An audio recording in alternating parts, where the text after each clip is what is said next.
I woke up this morning hoping that none of you came to worship this morning because you saw that the sermon was titled, "What's Love Got to Do with It?" and expected that I was going to do Tina Turner. I'm not.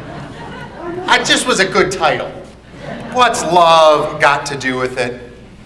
You know, there was a 12-year-old boy. His parents had invited him on a trip with them. They were all going to the border between two nations.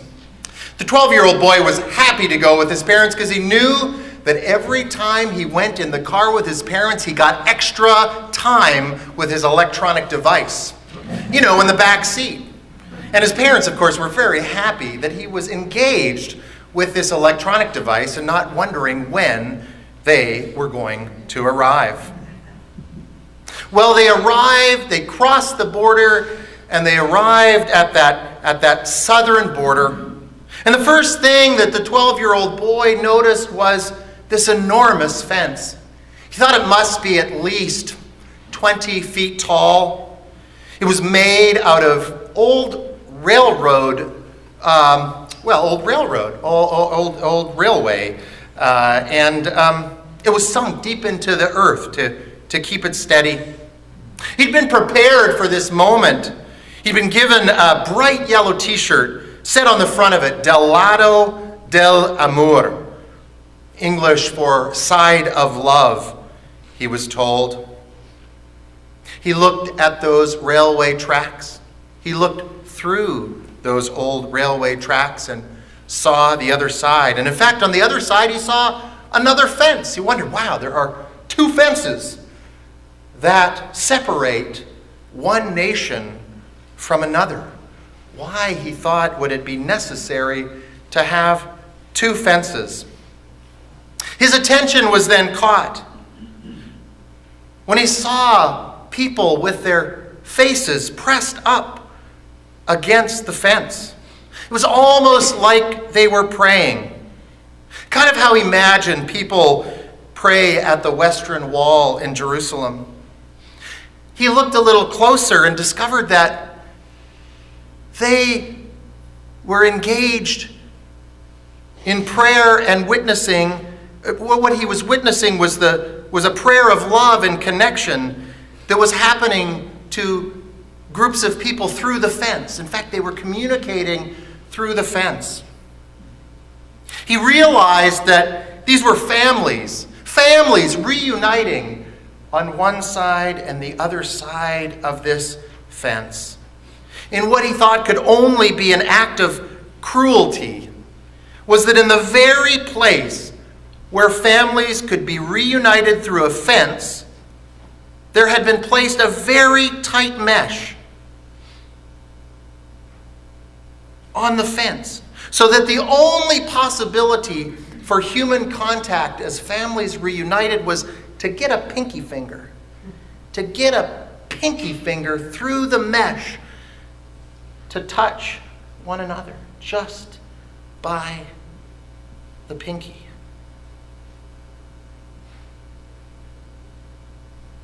That fence, the 12-year-old boy would learn, was only opened up for about a few hours each weekend to let people pass through so they could reunite through the fence.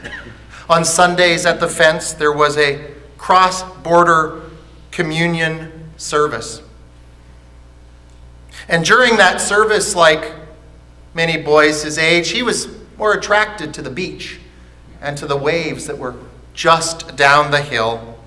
So he walked down to that sandy beach, to the ocean, and just for a few moments forgot about the cruelty of the fence. He looked at the waves constantly crashing on the beach that reminded him of the consistency of his own heartbeat, the constancy of the wave. Imagined that the ocean was the heartbeat of the earth. The ocean for this boy didn't understand the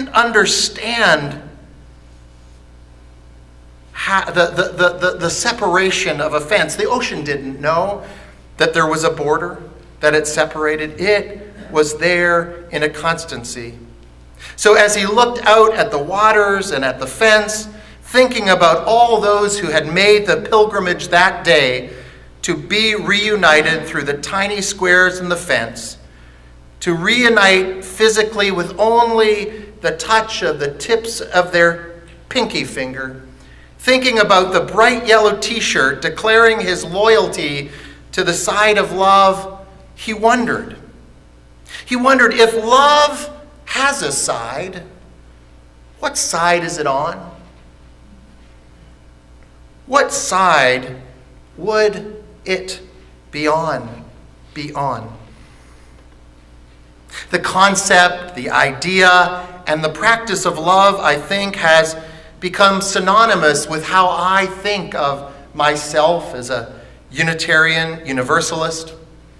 Maybe you have seen people wearing those yellow shirts that the boy had in the story. I know that sometimes I've witnessed Unitarian Universalists getting together to witness to some important social justice moment with yellow shirts on. I've even heard people say, oh my goodness, there's the love people. They've showed up again. And though we wear t-shirts and we sing about answering the call of love, we may still wonder, as I do, well, what does love really got to do with it? Or even, what is this love that we speak about and declare on our t-shirts, in our values? What is this love that we lift up? You know, our 7 principles, of which we covenant and affirm, do not once use the term love. Not once in the 7 principles could I find that term love. I did find it, though, in the sources of this faith. In 2 of the 6 sources of this faith, we covenant to affirm the words and deeds of prophetic people, which challenge us to confront powers and structures of evil with justice, compassion, and the transforming power of love. The transforming power of love. And we affirm and promote Jewish and Christian teachings, which call us to respond to God's love by loving our neighbors as ourselves. As a people that gather on the side of love and affirm and promote the transforming power of love, what might we mean again by this love? Well, ancient Greek philosophers distinguished a variety of types of love. They wrote of eros, which they described as the passionate physical and emotional love. They wrote of philia, which is a dispassionate, virtuous love which includes loyalty to family and friends. And they wrote of agape, as Reverend Leslie alluded to in our call to worship, which is a love that is unconditional, as it expects nothing in return. This type of love, known as agape, also has to be active and thoughtful as we seek ways to demonstrate it. We are required to sacrifice our own self-interest to achieve a love which is agape. I've always liked the idea that this love known as agape, is not a noun, but a verb. It's not about what is inside, but how we act in the world. The kind of love asks us how it is we engage the world, bringing our values, morals, and theologies with us. Agape is how I think of the love that we speak of, that calls us to be engaged in imagining and building the world we dream of. I love how Cornel West sums up agape. He says, never forget that justice is what love looks like in public. Never forget that justice is what love looks like in public. So if we are to be the people of love, how might we organize to do that? Well, I looked back to 20th century Unitarian Universalist theologian, Reverend James Luther Adams, who said that the prophetic liberal church is the church in which persons think and work together to interpret the signs of the times in light of their faith, to make explicit through discussion the epochal thinking that the times demand. James Luther Adams' biographer summed up his conviction that what we call the free church was an important location for the cultivation of what I have called this public love.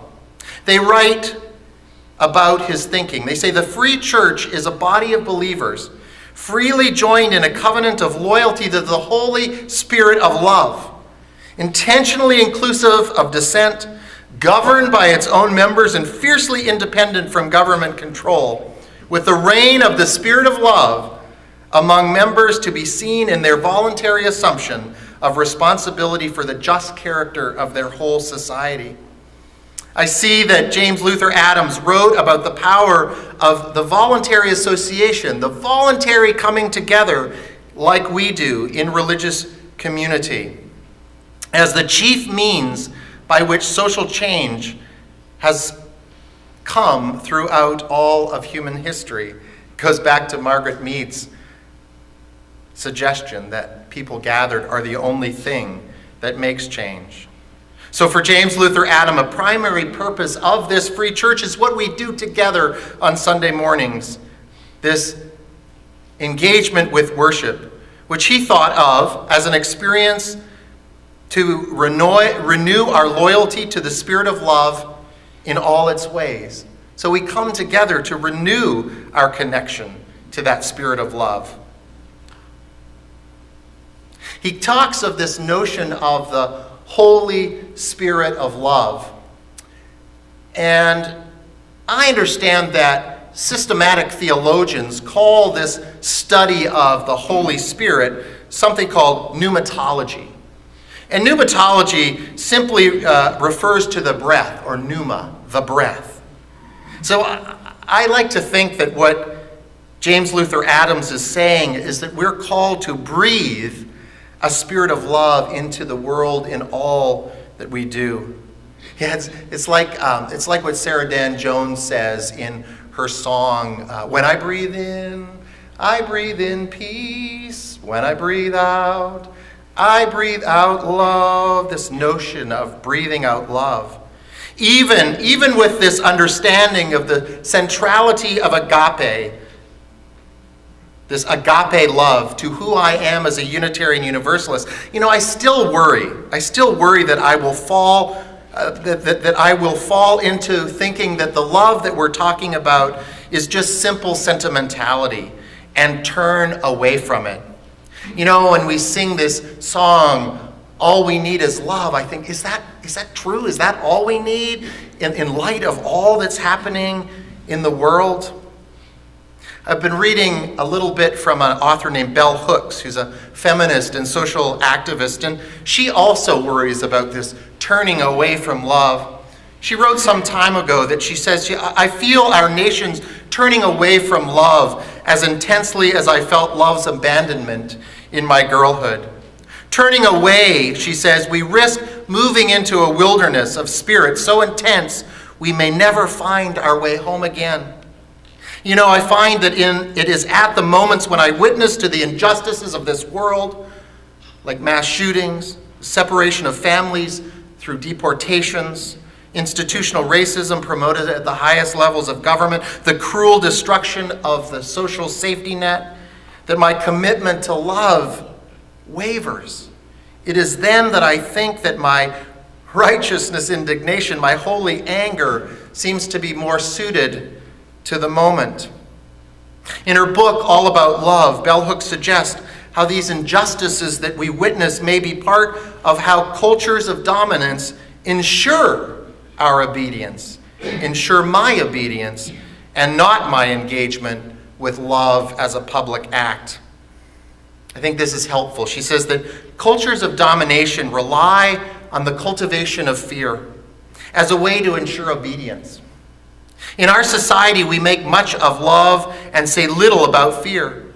Yet we are all terribly afraid most of the time. As a culture, we are obsessed with the notion of safety, yet we do not question why we live in states of extreme anxiety or dread. Fear, the primary force upholding structures of domination. It promotes the desire for separation, the desire not to be known. When we are taught that safety lies always with sameness, then differences of any kind will appear as a threat. So when we choose to love, we choose to move against fear, against alienation and separation. The choice to love is a choice to connect, to find ourselves in the other. May we continue to choose love, that agape love, that fierce love that calls us to connect and find ourselves in the other. May our voluntary association in this religious community, this church, be a location for the cultivation of love that can overcome our fears, our anxiety, dread, and our obsession for safety. May our engagement with justice as public love allow us to remain hope-filled as we strive to incarnate our values together and in the public square. It is our task now to do what we can to advance the reverence for life and deepen the promise of this love. Let's dedicate ourselves to thinking, practicing, learning, and acting that will bring the kind of love we learned of together this morning into the world. Let us work for a society and cultures that embody the responsibility for one another and for the earth. Let us pay reverent attention in our worship life to serving beauty and goodness and love. When the boy on the beach asks, if love has a side, what side is it on? May we respond with a love that is greater than any side, that embraces all. Let us make love the first and not the last resort. May it be so. Blessed be.